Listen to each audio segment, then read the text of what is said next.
We talk endlessly about connection, about how technology brings us together, but there's this strange thing nobody wants to admit.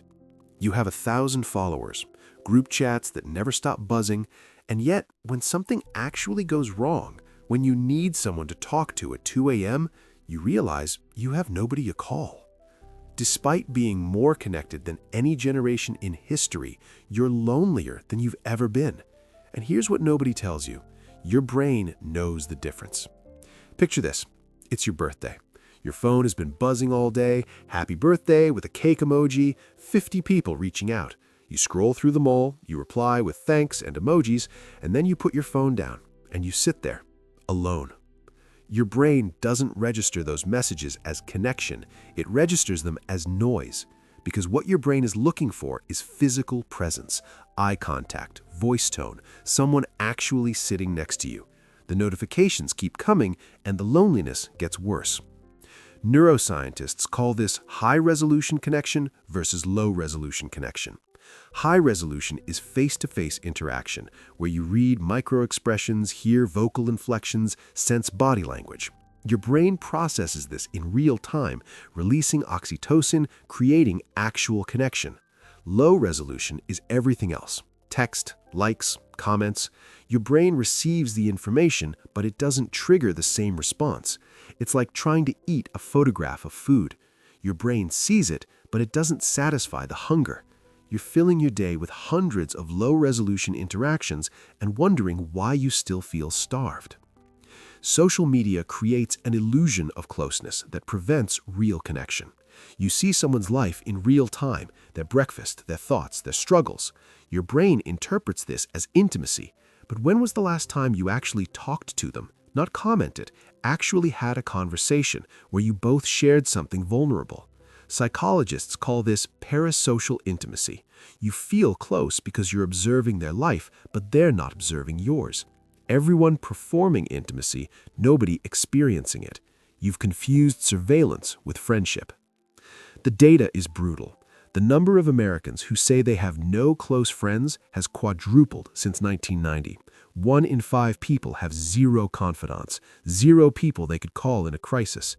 But those same people have more friends online than ever before. We've outsourced intimacy to technology. Instead of maintaining a few deep friendships that require time and vulnerability, we've opted for 1,000 shallow ones because shallow is easier. Shallow doesn't require showing up, and your brain is screaming that this isn't enough. But your brain is still trying to get your attention. That heaviness after spending 2 hours on social media, that's your brain registering the mismatch. You just spent 2 hours connecting, but your oxytocin didn't rise. Your nervous system didn't calm. You're more activated, not less. Or when you're scrolling through stories of people at parties and you feel worse, that's your brain comparing the low-resolution connection you're experiencing to the high-resolution they're experiencing. Your loneliness isn't a personal failing. It's your brain recognizing that what you're giving it isn't real food. Here's the paradox. We're simultaneously overconnected and underconnected.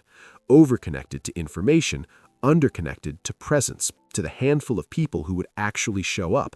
And every time you feel lonely, you reach for your phone, you scroll, your brain gets a tiny hit of maybe this will work, but it doesn't, so you do it again. You've trained yourself to seek connection in the exact place where it can't happen. Chronic loneliness has the same health impact as smoking 15 cigarettes a day. It increases your risk of early death by 26%, and loneliness creates a feedback loop. When you feel lonely, you become more sensitive to rejection, so you pull back from real connections and you retreat into online interaction where nobody can truly reject you, but nobody can truly accept you either. Connection has always required risk, vulnerability, physical presence, time, effort. Social media promised us connection without the cost, but your brain knows the truth. You can't hack millions of years of evolution with an app. You can't replace presence with a screen. Real connection happens in rooms, at tables, on walks, in conversations where you can't edit what you're saying. It's messier, it's harder, it requires showing up, but it's the only thing your brain will accept as real. If you're feeling lonelier than your follower count suggests, you're not broken. You're just human. Your brain is begging you to put the phone down and call someone. If this resonated, subscribe.